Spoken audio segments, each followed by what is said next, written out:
रमणनीति में देववाणी पर आयोजित हुई गोष्ठी।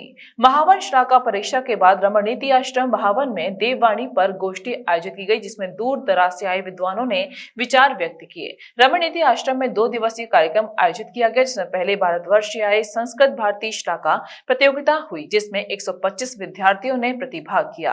अमर कोश, वेदांत साहित्य, ज्योतिष, व्याकरण, न्याय, योग, मीमांसा, लघु सिद्धांत, कौमुदी प्रमुख रही, जिसमें उत्तीर्ण विद्यार्थियों को पुरस्कृत भी किया गया। दूसरे दिन पीठाधीश्वर काशनी गुरु शरणानंद महाराज के सानिध्य में देववाणी पर गोष्ठी हुई।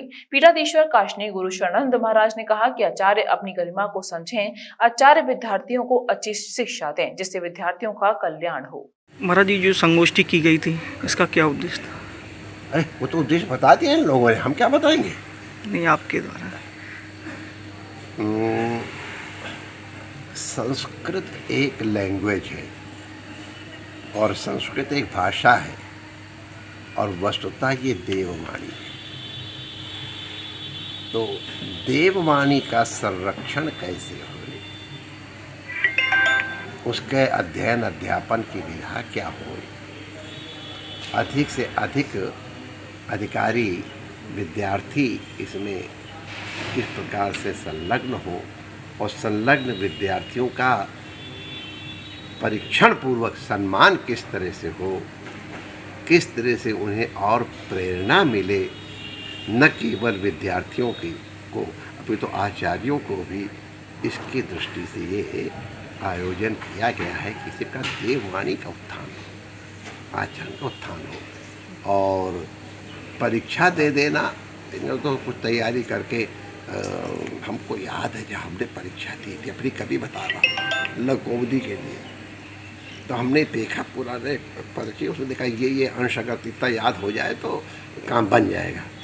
और हम आज अपनी कभी आपके सामने पूरे करने हमने वो किया तो बढ़िया बढ़िया नंबर आ गए, सब कुछ हो गया। लेकिन ये उस परीक्षा में और इस परीक्षा में अंतर है। पुस्तक रख करके कोई ग्रंथ और उसमें शलाका माने सुई प्रविष्ट की जाती है, और उसको ऐसे करके पन्ना पलट दिया जाता है। न आचार्य को मालूम है, न विद्यार्थी को, न परीक्षक को मालूम है, न परीक्षक को मालूम है कहाँ से, और फिर वहाँ से आनपूरी सबको सुनाना, ये बड़ी तैयारी की आवश्यकता है। और हमारे यहाँ इसी प्रकार की तैयारी की जाती थी। हमारे यहाँ सब ग्रंथ कंठ थे। हम वेद इत्यादि ग्रंथ रूप में तो बहुत पीछे आए हैं। तो वेद को श्रुति कहते हैं। तो श्रुति माने सुन सुन करके जो पढ़ा गया है, जाना कि उसको श्रुति कहते हैं। हमारे विद्वान जिसने बहुत किताबें पढ़ी वो नहीं कहते ना, बहुत परीक्षा पास की, बहुत डिग्री ले आया, वो नहीं। जो बहुश्रुत है, जितने बहुत श्रवण किया है, और श्रवण करने की जो विधि है वो सब, उसकी चर्चा अगर आप कभी की तो हमारे आचार्य की विधि है, श्रवण की विधि है, अध्ययन विधि है, इन सब के ऊपर बहुत विचार है। उस तरह से जो श्रवण किया करके प्रस्तुत हुआ है उसको बहुश्रुत कहते हैं। और उसका तो बहुश्रुत की परीक्षा यहाँ हो, सुंदर प्रयास हो रहा है। और सबसे बड़ी बात है कि अंग्रेजी में उसको कह दें, हम लोग तो संस्कृत में कहेंगे समर्पित हैं, लेकिन वो समर्पित लोग हैं, इतने डेडिकेटेड लोग इसमें लगे हैं, हमको उसका अभिमान है। इस तरह अगर उनका डेडिकेशन न हो, उनका समर्पण न हो तो ये सहज नहीं है। बहुत व्यवस्था चाहिए, भगवान करे उनका। ये तो शास्त्र की सेवा करके उनका कल्याण तो शास्त्र सिद्ध ही है, लेकिन हम अपनी वाणी को पवित्र करने के लिए, सफल करने के लिए उनके कल्याण की कामना करते हैं। जितने भी प्रतियोगी आए, जितने आचार्य परीक्षक आए, जो विद्वान समर्पित, सबके प्रति वंदन करके हम अपनी वाणी को पवित्र करते हैं। जय श्री। सर, आज जो संस्कृत संगोष्ठी का आयोजन किया गया, क्या उद्देश्य था इसका?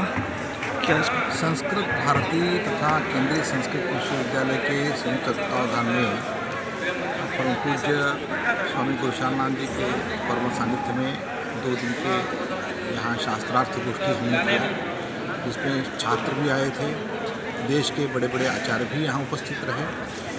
आने वाले दिनों में संस्कृत निष्ठ, संस्कृत मूल भारतीय विद्याओं का संरक्षण कैसे करना चाहिए, उसका विस्तार और राष्ट्रीय शिक्षा नीति में उनका क्रियान्वयन कैसे होना चाहिए, इस विषय पर हमने चर्चा की, कुछ योजना बनाई और महाराज जी का आशीर्वाद भी मिला।